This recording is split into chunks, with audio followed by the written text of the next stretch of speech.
अगर आप छोटे बच्चे के माता पिता हैं तो आपको इस बात की चिंता होगी कि क्या नई शिक्षा नीति के बाद भी आपको अपने बच्चे के नर्सरी में दाखिला कराने को लेकर माथापच्ची करनी होगी। और अगर आपके बच्चे 10वीं या 12वीं में पढ़ने वाले हैं तो आपको इस बात की फिक्र होगी कि कॉलेज में दाखिले के लिए क्या अब भी 90% से ऊपर अंक लाने होंगे। और अगर आपके बच्चे कॉलेज में पढ़ रहे हैं तो आपकी चिंता नौकरी से जुड़ी होगी। क्या नई शिक्षा नीति से उन्हें नौकरी तलाशने में आसानी होगी। जब से सरकार ने नई शिक्षा नीति का ऐलान किया है, आम जनता ऐसे ही सवालों के जवाब तलाश रही है। सबसे पहले शुरुआत स्कूली शिक्षा से करते हैं। नई शिक्षा नीति में पहले जो 10+2 की बात होती थी, अब उसकी जगह सरकार 5+3+3+4 की बात कर रही है। 5+3+3+4 में 5 का मतलब है 3 साल प्री स्कूल के और क्लास 1 और 2। उसके बाद के 3 का मतलब है तीसरी, चौथी और 5वीं क्लास। उसके बाद 3 का मतलब है 6ठी, 7वीं और 8वीं क्लास। और आखिर के 4 का मतलब है 9वीं, 10वीं, 11वीं और 12वीं क्लास। यानी अब बच्चे 6 साल की जगह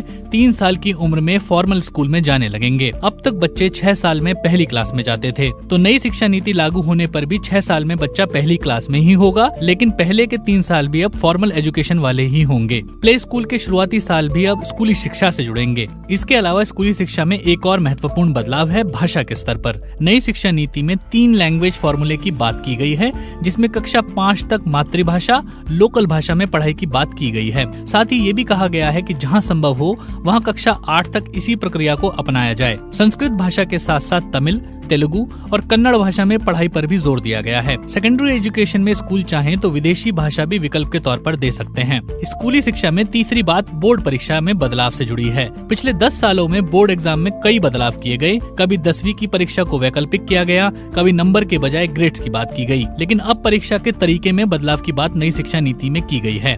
बोर्ड एग्जाम होंगे और अब 2 बार होंगे, लेकिन इनको पास करने के लिए कोचिंग की जरूरत नहीं होगी। परीक्षा का स्वरूप बदलकर अब छात्रों की क्षमताओं का आकलन किया जाएगा, न कि उनकी याददाश्त का। केंद्र सरकार की दलील है कि नंबरों का दबाव इससे खत्म हो जाएगा। साल 2022-23 वाले सत्र में इस बदलाव को लागू करने की मंशा जताई गई है। इन बोर्ड परीक्षाओं के अतिरिक्त राज्य सरकारें कक्षा 3, 5 और 8 में भी परीक्षाएं लेंगी। इन परीक्षाओं को करवाने के लिए गाइडलाइंस बनाने का काम नई एजेंसी को सौंपा जाएगा, जो शिक्षा मंत्रालय के अंतर्गत ही काम करेगी। इसी तरह के बदलाव उच्च शिक्षा में भी किए गए हैं। अब ग्रेजुएशन यानी अंडर ग्रेजुएट में छात्र 4 साल का कोर्स पढ़ेंगे, जिसमें बीच में कोर्स छोड़ने की गुंजाइश भी दी गई है। पहले साल में कोर्स छोड़ने पर सर्टिफिकेट मिलेगा, दूसरे साल के बाद एडवांस सर्टिफिकेट मिलेगा और तीसरे साल के बाद डिग्री और 4 साल के बाद डिग्री होगी शोध के साथ। इसी तरह से पोस्ट ग्रेजुएट में भी 3 तरह के विकल्प होंगे। पहला होगा 2 साल का मास्टर्स, उनके लिए जिन्होंने 3 साल का डिग्री कोर्स किया है। दूसरा विकल्प होगा 4 साल के डिग्री कोर्स शोध के साथ करने वालों के लिए। ये छात्र 1 साल का मास्टर्स अलग से कर सकते हैं। और तीसरा विकल्प होगा